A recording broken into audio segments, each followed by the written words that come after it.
ሻሎም ቅዱሳን ለጌታ ቤተሰቦች ሰላም ለእናንተ ይሁን። እግዚአብሔር እጅግ አድርገን እናመሰግናለን። ይህ ቪዲዮ ወደ እናንተ በሚደርስበት ሰዓት ሁላችሁም በዚህ ቪዲዮ እንደምትባረኩ ተስፋ አደርጋለሁ። ደግሞ አንድ እንድታደርጉ የምጠይቃችሁ ነገር ላይክ፣ ሼር፣ ሰብስክራይብ በማድረግ ቤተሰብ እንድትሆኑ በጌታ ፍቅር ጠይቃችኋለሁ። እግዚአብሔር አምላክ እየተመሰገነ የተባረከ ይሁን። ዛሬ ከዮናስ መጽሐፍ ምዕራፍ 1 ቁጥር 3 ያለውን የእግዚአብሔርን ቃል የምናነብበትና ከዛ እግዚአብሔር ቃል ደግሞ እውነታ የእግዚአብሔርን ሐሳብ የምንረዳበት ይሆናል። እግዚአብሔር አምላክ የተመሰገነ ይሁን። እግዚአብሔር ዛሬም በቃሉ ይናገረናል። ቀደም ብዬ የምናገርበትን ርዕስ እነግራችኋለሁ። ዮናስ ኮበለለ ይላል። ዮናስ ኮበለለ በሚልበት ሰዓት ዮናስ ለምንድን ነው ከእግዚአብሔር ፊት የኮበለለው? በውስጡ ምን ሐሳብ ነበረው? ዮናስን እግዚአብሔር ከጠራው ጥሪ እንዲኮበልል እንደሸሽ ከእግዚአብሔር ፊት ያደረገው ምንድን ነው ካላችሁኝ፣ ጥሪ ደርሶት የእግዚአብሔርን ሐሳብ ለማገልገል እምቢ ያለ በራሱ ስሜት የሚነዳ አገልጋይ ይመስላል። እሱ ዮናስ ማለት ነው። ምን ማለት ነው? ጥሪ ደርሶታል፣ የእግዚአብሔር ሐሳብ ደርሶታል፣ ግን በራሱ ስሜት የሚነዳ ሰነፍ አገልጋይ ምሳሌ ነው ዮናስ። እግዚአብሔር የላከው ወደሚጠፉ ሰዎች ነው። እግዚአብሔርን ስለበደሉ እግዚአብሔር አምላክ ቁጣውን በላያቸው ላይ ሊያወርድ ስለነበረ ንስሐ ገብተው ቶሎ የማይመለሱ ከሆነ የእግዚአብሔር ፍርድ እጃቸው እንደደረሰ እንዲነግራቸው እና ንስሐ እንዲገቡ እንዲድኑ ፈልጎ እግዚአብሔር ዮናስን ሲልክ ዮናስ ስሜት ነበረው፣ የራሱ የሆነ የግል ስሜት ነበረው። ከእስራኤል ውጪ ሌሎች ሰዎች እንዲድኑና የእግዚአብሔር የመዳን ጥሪ ወደ እነሱ እንዲመጣ እንዲተርፉ የማይፈልግ አይነት ሰው ዮናስ እየወደደው እስራኤልን ብቻ ነው። እስራኤል እንዲድኑ ይፈልጋል። እስራኤላውያን እንዲያመልጡ ይፈልጋል። ሌሎች ግን ከእስራኤል ውጭ ያሉ ሁሉ እንዲደመሰሱ፣ እንዲጠፉ፣ እግዚአብሔርም እንዲቆጣባቸው ይፈልጋል። እግዚአብሔር ወደ ላከው መሄድ ትቶ ወደ ራሱ ሐሳብ ለመጓዝ ሲያስብ ዮናስ የራሱ ሐሳብ የነበረው ሰው ነው። ይህም ሐሳብ ከእስራኤል ውጭ እግዚአብሔር ለሌሎች መዳንን እንዲያደርግ አይፈልግም። እግዚአብሔር እስራኤላውያንን የጠራው ደግሞ ለዓለም ሁሉ መድኃኒት እንዲሆኑ እና የእግዚአብሔር መኖር ለሰው ልጆች ሁሉ እንዲናገሩ ከዓይን አድርጎ እንደመረጣቸው ዮናስ ይህን አይገባው። ምክንያቱም እግዚአብሔር አብርሃም ስጠራ በአብርሃም በኩል አሕዛብ ሁሉ እንደሚባረኩ ይናገራል። እግዚአብሔር ዘፍጥረት ምዕራፍ 12 ከቁጥር 1 ጀምራችሁ ስታነቡ እግዚአብሔር አብርሃም የጠራው ለግል ጉዳዩ ለአብርሃም ለግል ጉዳዩ ሳይሆን እግዚአብሔር የራሱን መኖር እግዚአብሔር ትልቅ አምላክ መሆኑን በአብርሃም በኩል ለሰው ሁሉ እግዚአብሔር እንዳለ እንዲታወቅ ሊሰብክ ዘንድ እግዚአብሔር የጠራው ካህን ነው አብርሃም። ዮናስም የመጣበት ወይም ዮናስም የተወለደበት ቤተሰብ ከአብርሃም ቤተሰብ ነው። ዘንግቷል ያለ። ስለዚህ የራሱን ሐሳብ ብቻ የራሱን ስሜት ብቻ ለመግለጥ የሚሯራጥ አይነት ሰው ነው። አይታችሁ እንደሆነ አንዳንድ ጊዜ ሰዎች እግዚአብሔር አገልጋዮችን ቤተክርስቲያንን እግዚአብሔር አምላክ በአሕዛብ መካከል ሲያስቀምጥ ሰዎች ለአሕዛብ ወንጌልን ከመናገር የመዳኑ መንገድ ከማስታወቅ ይልቅ ሰዎች ውስን ይሆናል። እግዚአብሔር ሰፊ አጀንዳ ሰጥቷቸው ትንሽ አጀንዳ ይዘው በትንሽ አጀንዳ ውስጥ እየተንከባለሉ ጊዜያቸውን ይጨርሳሉ፣ እድሜያቸውን ይጨርሳሉ። ዮናስ እንዲህ አይነት ሰው ነው። እግዚአብሔር በግድ ባይዘው በግድ ይዞት ወደ ራሱ ሐሳብ ባያመጣው ኖሮ ኦልሬዲ ዮናስ ኮብልሎ ታርሴስ ሄዶ ነበር።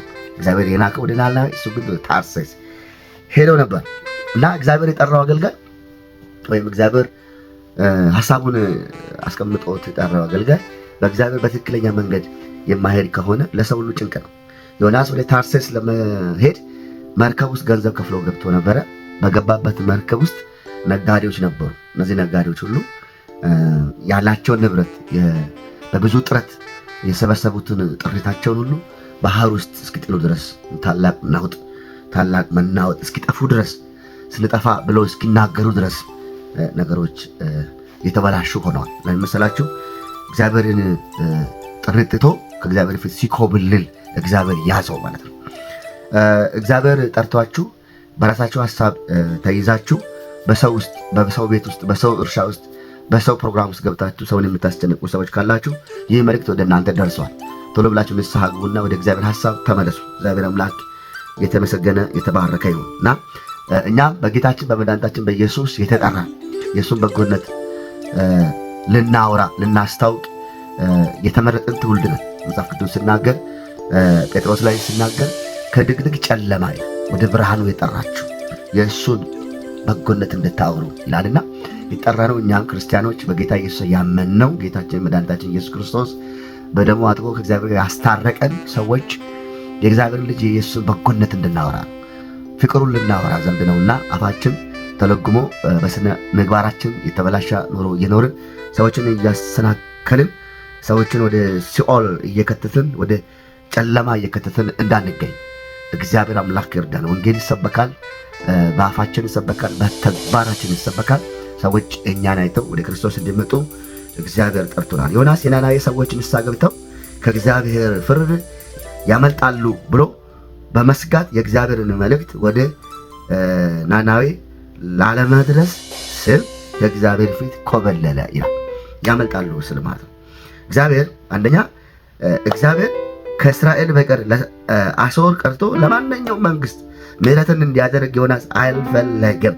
ዮናስ እግዚአብሔር ለእስራኤል ያለው ከፍተኛ ዓላማ ለአሕዛብ በረከት እንዲሆኑና እግዚአብሔርን ወደ ማወቅ እንዲመጡ ያግዟቸው ዘንድ መሆኑን ዮናስ ዘንግቶ ነበረ ይላል።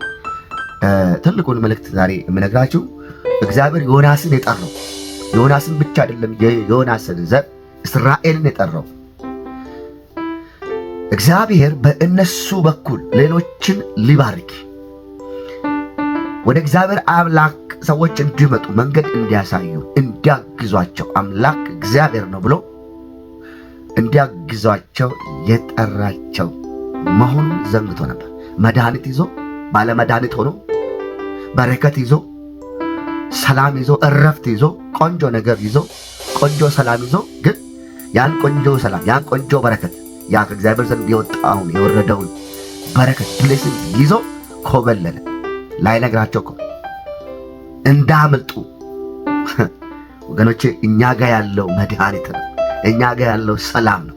እኛ ጋር ያለው በረከት ነው። እናወራለን፣ ለከተማችን እናወራለን። ሰዎች ወደዱንም ተቀበሉንም አልተቀበሉንም ራሳቸው ነው እሱ። ግን እኛ ለሰዎች መድኃኒት ነው። ሃሌሉያ። ጴጥሮስና ዮሐንስ እኛ ብር የለን ወርቅ የለንም ያለን ኢየሱስ ነው አሉት። የመፍትሄ ቁንጮ ነው የነገሩት። የመፍትሄ የመጨረሻ የመፍትሄ አንደኛ ነገር ነው የነገሩት። ብር ቢሰጡ ኖሮ እንደገና ይለምናል። የሰጡት እንደገና እንዳይለምን እዛ እንዳይገኝ ታሪኩን ሙልጭ አድርጎ የሚቀይረን ኢየሱስን የሰጡት። ሃሌሉያ። እኛ ጋርም ያለው እሱ ነው። ዮናስ ያንን ታላቅ በረከት ይዞ ኮበለለ፣ አልናገር ብሎ። ምክንያቱስ ከእስራኤል ውጪ ሌላ ሰው እንዲኖር አይፈልግም። ይሄ ማለት አንደኛ ዘረኛ ያደርገዋል ማለት ነው። ሌላኛ ስጋት